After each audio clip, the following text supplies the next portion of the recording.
विंशोऽध्याय धर्मदत्तवाचो William यान्ति पापानि तीर्थदान व्रतादिभिः प्रेद्ये स्थिता यास्ते तेषु नैवाधिकारिता।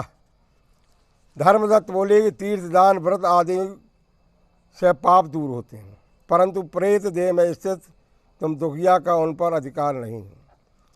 तेरी गलानी को देख करके मेरा मन खेद युक्त हो गया है और उद्धार किए बिना मेरा मन भी सुखी न होगा।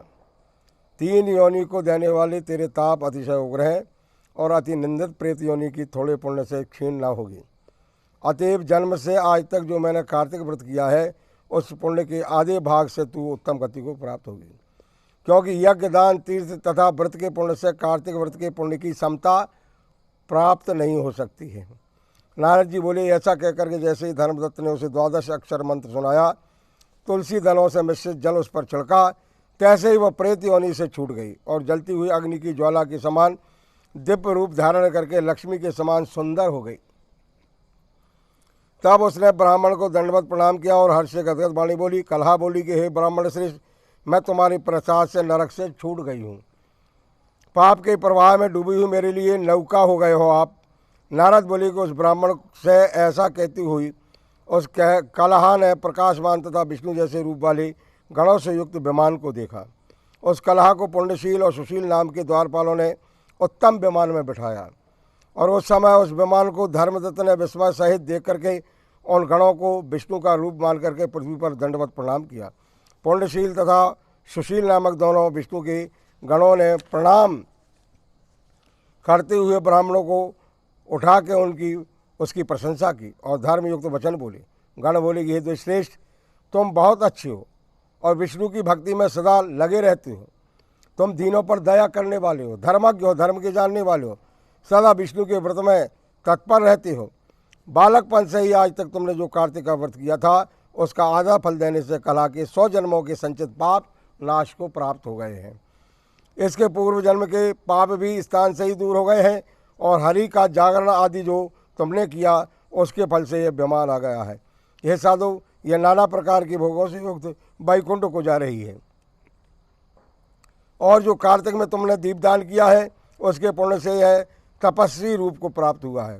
कार्तिक व्रत में किए हुए तुलसी आदि के पूजन का जो तुमने इसको पुण्य दिया है उससे यह विष्णु के समीप जाने की अधिकारिणी हुई है।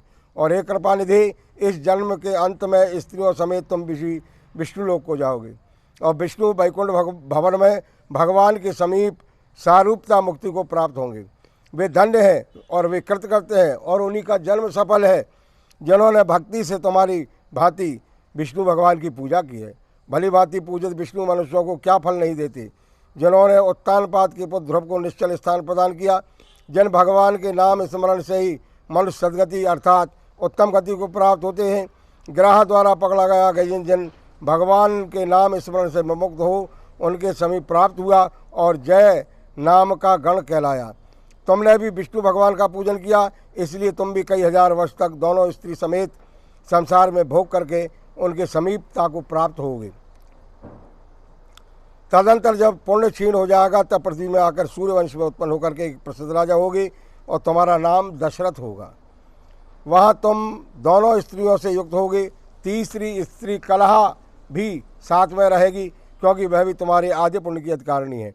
उस जन्म में विष्णु पृथ्वी में तुम्हारी समीपता को प्राप्त होंगे और स्वयं तुम्हारे पुत्र होकर के देवताओं का कार्य करेंगे अर्थात राम बनेंगे।